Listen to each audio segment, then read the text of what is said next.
Assalamualaikum warahmatullahi wabarakatuh. Perkenalkan, nama saya Muhammad Fadil Al-Khairi, salah satu mahasiswa bimbingan konseling Fakultas Ilmu Pendidikan Universitas Negeri Makassar. Pada kesempatan ini, saya akan menjelaskan tentang materi yang telah kita pelajari selama setengah semester ini dalam mata kuliah asesmen kebutuhan BK. Materi-materi yang telah kita pelajari yaitu mulai dari angket, wawancara, observasi, sosiometri, dan lain sebagainya, dan akan kita jelaskan satu persatu pada kesempatan ini. Materi yang pertama kita bahas adalah angket. Apa itu angket?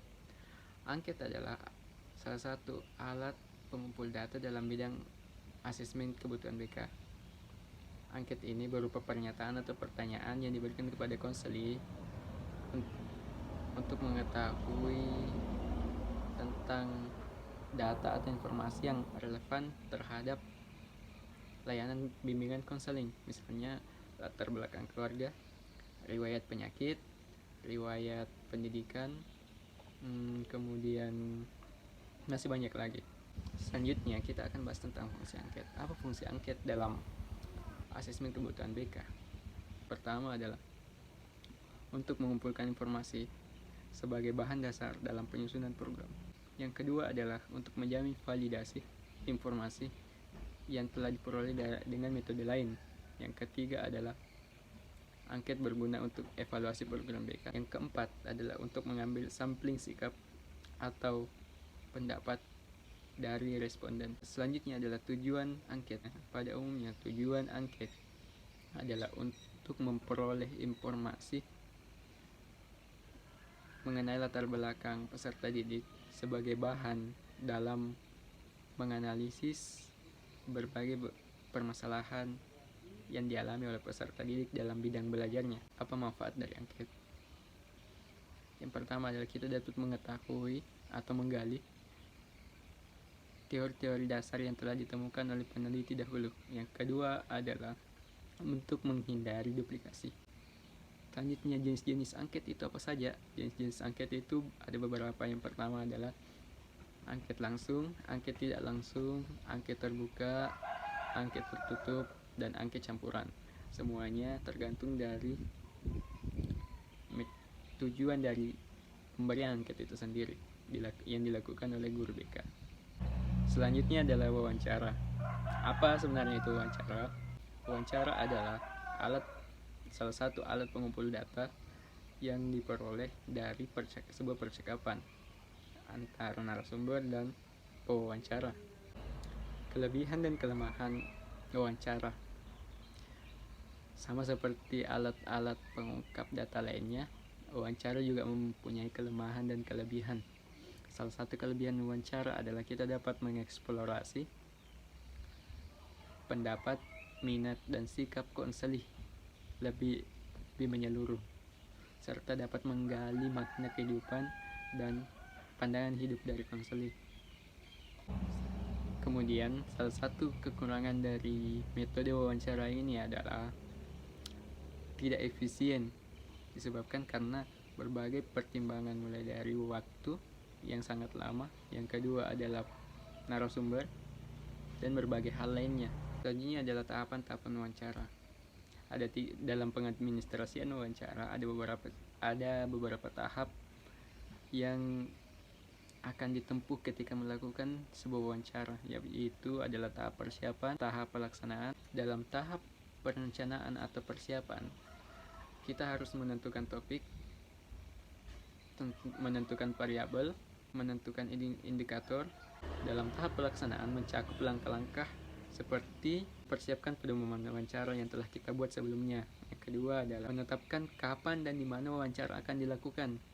Yang ketiga adalah merekap hasil wawancara. Selanjutnya pada tahap terakhir, pada analisis hasil ini mencakup beberapa kegiatan pengelompokan variabel yang akan dievaluasi. Yang kedua adalah penyekoran.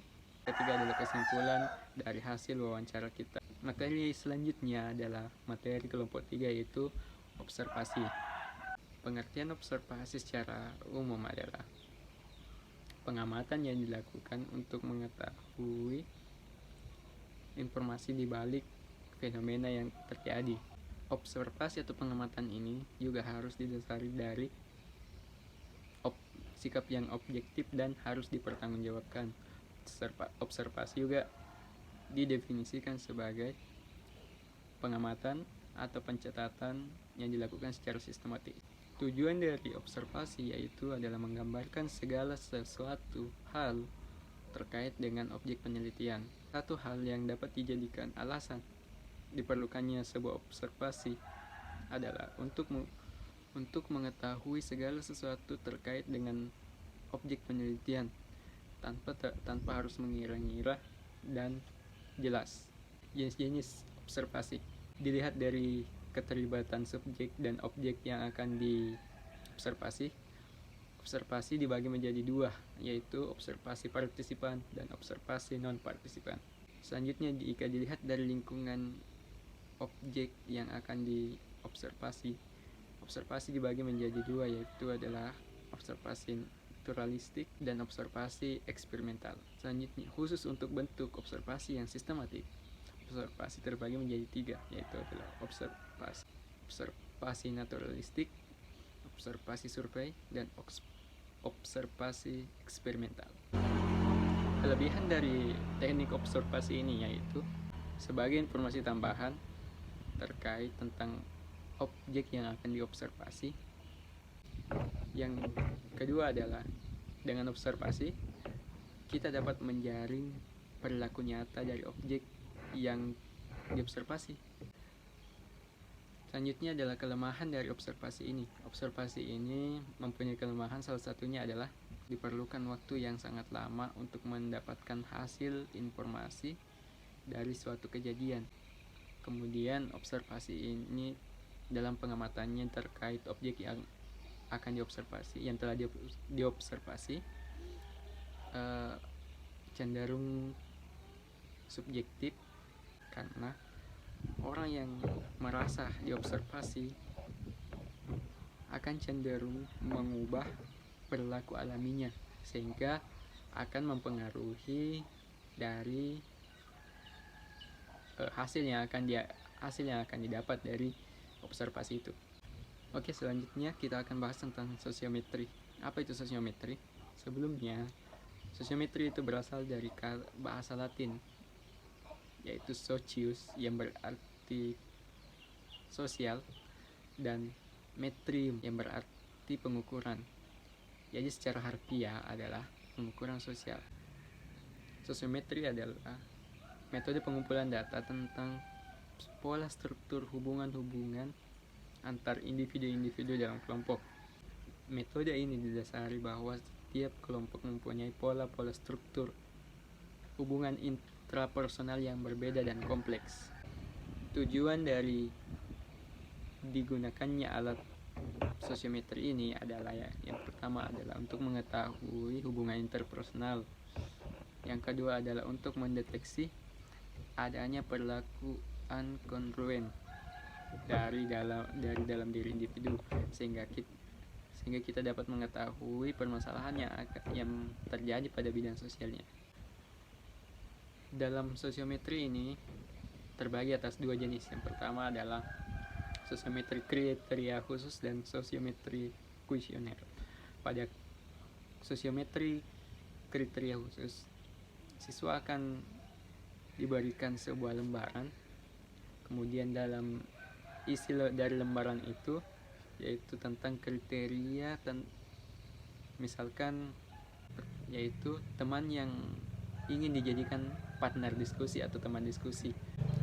Selanjutnya adalah kuesioner, yaitu sosiometri yang mengukur tingkat perasaan dari diri individu itu sendiri tentang sesuatu. Kelebihan dari sosiometri ini adalah guru BK dapat memahami dinamika hubungan interpersonal yang terjadi pada peserta didik. Yang kedua adalah informasi yang diberikan dari hasil sosiometri ini cenderung objektif karena melibatkan berbagai sumber dan pandangan. Selanjutnya, adapun kekurangan dari sosiometri ini, yang pertama adalah Sosiometri ini hanya dapat dilakukan pada kelompok siswa yang telah mengenal dengan waktu yang lama. Akurasi data sosiometri ini bergantung dari keterampilan guru dalam menganalisis hasil dari sosiometri ini. Selanjutnya adalah biografis. Biografis adalah alat pengumpul data berupa tulisan mengenai seseorang, baik itu tulisan itu ditulis oleh orang itu sendiri maupun orang lain. Jenis-jenis biografis yaitu adalah biografi, autobiografi. Jenis-jenis metode biografis yaitu adalah biografis, yaitu tulisan tentang seseorang yang ditulis oleh orang lain. Kemudian autobiografi adalah tulisan tentang seseorang yang ditulis oleh orang lain.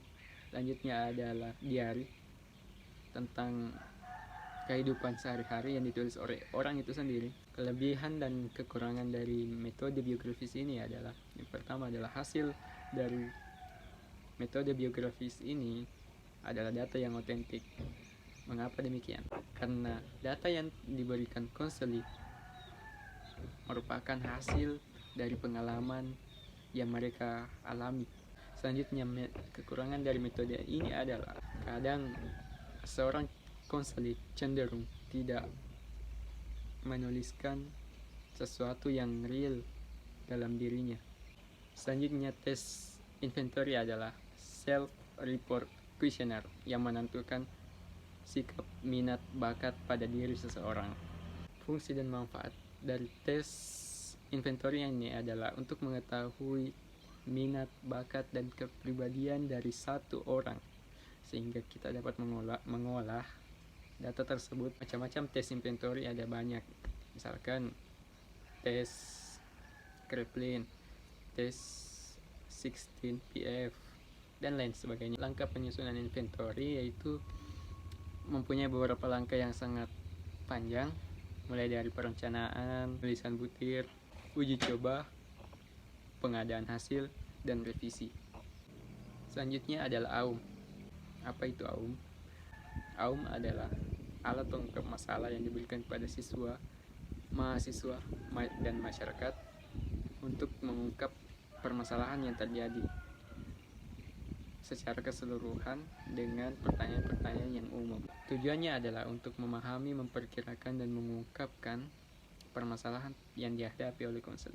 Dari dalam AUM ada beberapa pengelompokan masalah. Yang pertama adalah jasmani dan kesehatan, yang kedua adalah diri pribadi, yang ketiga adalah hubungan sosial, yang keempat adalah ekonomi dan keuangan, yang kelima adalah karir dan pekerjaan, yang keenam adalah pendidikan dan pekerjaan, yang ketujuh adalah agama, nilai dan moral, kedelapan adalah hubungan muda-mudi, yang kesembilan adalah keadaan dan hubungan dalam keluarga, dan terakhir adalah waktu senggang. Itulah pemaparan yang bisa saya sampaikan pada kesempatan kali ini. Mohon maaf jika ada kesalahan dan kekurangan dalam video ini.